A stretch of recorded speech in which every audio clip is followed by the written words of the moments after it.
जी अस्सलाम वालेकुम स्टूडेंट्स। तो आज हम पढ़ने लगे हैं जी ऑटो कैड के बारे में कि ऑटो कैड होता क्या है और इसको हमें क्यों करना चाहिए और ये हमें कहाँ पे फ़ायदा देता है। और इसकी हम पहली क्लास लेंगे आज कि हम इसके अंदर काम कैसे कर सकते हैं। ठीक है जी।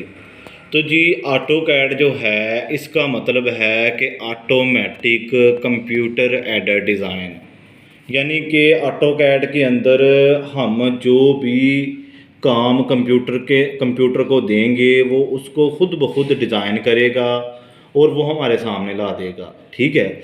तो इसमें हम सुई से लेके बहरी जहाज़ तक हर चीज़ डिज़ाइन कर सकते हैं। ठीक है जी। तो आउट ऑफ कंट्री और इन ना कंट्री यानी कि पाकिस्तान के अंदर भी इसका काफ़ी ज़्यादा स्कोप है। ठीक है। तो इसमें ये 6 मंथ का टोटल यानी कि कोर्स है, अगर कोई हमारे पास आके करता है। ठीक है। तो वैसे भी हम अपने ये यूट्यूब चैनल में हम आपको ये करके देने लगे हैं सारे के सारे यानी कि लेक्चर।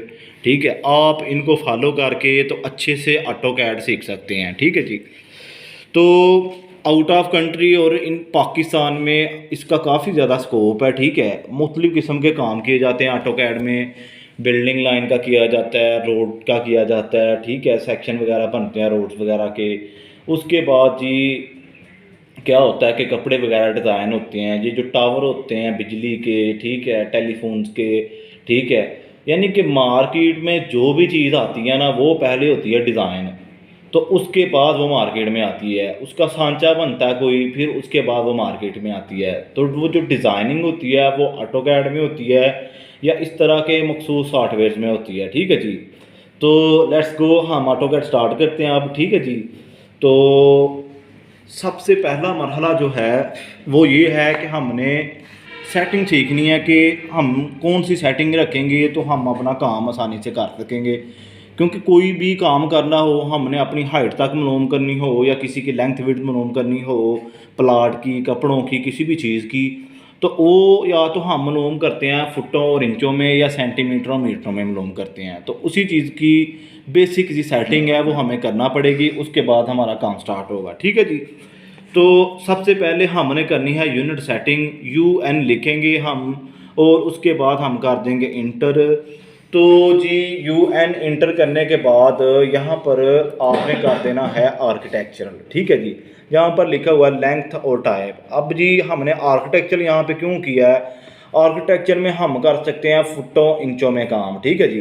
तो पाकिस्तान के अंदर ज़्यादातर इन्हीं यूनिट में काम होता है और डेसिमल में हम कर सकते हैं सेंटीमीटरों मीटरों में। इंजीनियरिंग में दोनों निज़ामों में काम हो जाता है और फ्रैक्शनल और साइंटिफिक छोटे छोटे पुर्ज़ाजात की डिज़ाइनिंग के लिए इस्तेमाल किया जाता है। हमने यहाँ पे आर्किटेक्चरल करना है और नीचे कर देना हमने 1/2। प्रीसेशन का मतलब है कि गलती की गुंजाइश यानी कि दुरुस्तगी की हद। अगर हम कोई लाइन लगाते हैं 1 फुट और 1.5 इंच की यानी कि 1.5 इंच की, तो अगर यहाँ पर 0 0 सेलेक्टेड होगा तो फिर वो शो करेगा 1 फुट 1 इंच या 1 फुट 2 इंच। और अगर हम 1/2 सेलेक्ट कर देंगे तो वो हमें फिर पूरी 1.5 इंच की ही लाइन शो करेगा। ठीक है जी। तो अगर हमने इंच की और डिटेल में जाना है तो हम 1/4 कर सकते हैं, 1 इंच के चौथे हिस्से तक हम चेक कर सकते हैं उसकी पैमाइश। और अगर 1/8 करेंगे तो 1 इंच के 8वें हिस्से तक हम उसकी पैमाइश मालूम कर सकते हैं। ठीक है जी। हमने 1/2 करना है और उसके बाद ओके कर देना है, बाकी सेटिंग हमने कोई नहीं छेड़नी। ठीक है। उसके बाद ही हमने आ जाना डायमेंशन सेटिंग में, डी इंटर करना है हमने। ठीक है जी। डी लिखना हमने और इंटर कर देना है। ठीक है जी। डी लिखेंगे और इंटर कर देंगे। उसके बाद जी हमारा डायमेंशन स्टाइल मैनेजर ओपन हो जाएगा। इसमें हमने चले जाना है मॉडिफाई में तब्दीली करने के लिए। यहाँ पर हम आ जाएंगे प्राइमरी यूनिट में। प्राइमरी यूनिट में आने के बाद हमने सबसे पहला मरहला जो करना है वो हमने यहाँ पे डेसिमल की जगह पे आर्किटेक्चर कर देना है, जो हमने पहले सेलेक्ट किया था जैसे यूनिट की दफ़ा किया था। ठीक है। फुटों और इंचों का निज़ाम, और नीचे हमने कर देना 1/2, वही चीज़ है। उसके बाद हमने आ जाना सीधे टेक्स्ट में। टेक्स्ट में आने के बाद हमने क्या करना है, टेक्स्ट की हाइट तब्दील कर देनी है। 6 इंच रख सकते हैं, 7 कर सकते हैं, 8 कर सकते हैं, 9 कर सकते हैं, 10 12। ठीक है जी। उसके बाद आपने इस बटन पे यानी कि स्टाइल वाले बटन पे आपने क्लिक करना है और यहाँ से आके फ़ॉन्ट नेम में आके आपने स्टाइल तब्दील कर देना है। अपनी मर्ज़ी का आप स्टाइल रख सकते हैं। यहाँ पर आपको पता चल जाएगा ये जो A A B B C लिखा हुआ है। ठीक है जी। तो आप यहाँ पर अपनी मर्ज़ी का स्टाइल रख सकते हैं, मैं जैसा कि चेंज कर रहा हूँ तो वैसे हमें वो पता चलता जा रहा है। उसके बाद हम यहाँ पे करेंगे अप्लाई और क्लोज़ कर देंगे और साथ ही इस चीज़ पे टिक लगा देंगे अलाइन विद डायमेंशन है। इस वक्त ये सारे के सारे हॉरिजेंटल हैं क्योंकि हॉरिजेंटल पे टिक लगी हुई है।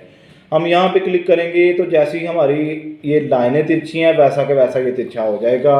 उसके बाद हम सिंबल एरो में आ जाएंगे। इसके बाद हम क्या करेंगे कि जी एरो का साइज़ तब्दील करेंगे। तो एरो का साइज़ ये जो लिखा हुआ यहाँ पे एरो का साइज़ होता है, एरो का साइज़ तब्दील करेंगे 4 कर लेंगे, 5 कर लेंगे, 6 कर लेंगे, ठीक है जी।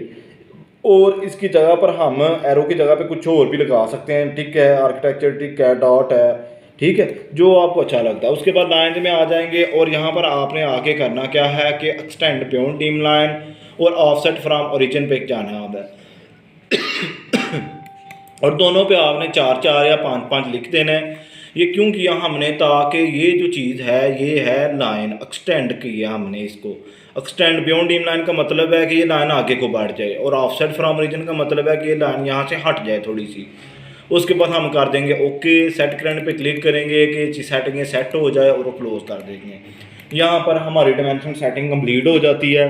तो उसके बाद जी तीसरी और आखिरी सेटिंग हमारी कौन सी है कि ये जो हमें यूसीएस नज़र आ रहा है ना, ठीक है, ये जो यूसीएस है एक्स एक्सिस और वाई एक्सिस, ठीक है जी, ये है। मैं अगर अपने माउस के कर्सर को मैं अगर घुमाता हूँ, सेंटर वाला बटन जो होता है माउस का, तो ये साथ साथ हरकत कर रहा है, ठीक है जी। हमने काम करने के दौरान इसको करना है फिक्स एक जगह पे, इस कोने पे हमने फिक्स कर देना है इसको। उसके लिए हम यू सी लिखेंगे और उसके बाद हमने आना है सेटिंग में। सेटिंग में आके हमने दूसरे नंबर पे जो टिक लगी हुई है इसको हम ख़त्म कर देंगे, जहाँ पे लिखा हुआ है display at UCS origin point, ठीक है जी। इसको टिक को ख़त्म कर देंगे और ओके कर देंगे तो ये हमारा फिक्स हो गया, ठीक है। यूसीएस का मतलब होता है यूनिवर्सल कोऑर्डिनेट सिस्टम, ठीक है जी, यानी कि यूनिवर्स को हमने छोटे छोटे हिस्सों में तकसीम कर दिया हुआ है। तो उन पॉइंटों को, जिन पॉइंटों में हमने तकसीम किया है किसी ज़ीरो एक्सेस से, तो उसको हम कोऑर्डिनेट कहते हैं, ठीक है जी। तो ये ऑटोकैड की सेटिंग कंप्लीट होती है। तो आइंदा इस चीज़ को और डिटेल से पढ़ेंगे जब हम अपने वर्क को यहाँ पे करेंगे, ठीक है। तो इन्हीं सेटिंगों को आपको और डिटेल से बताऊँगा कि ये सेटिंग्स हमने क्यों इस्तेमाल की और कैसे इस्तेमाल की। तो जब हम यहाँ पे वर्क करेंगे तो आपको अच्छे तरीके से उसको गाइड करेंगे। उसके लिए आपने अगला लेक्चर लाजमी देखना है। उतनी देर के लिए हमें इजाज़त दें। अस्सलाम वालेकुम, अल्लाह हाफिज़।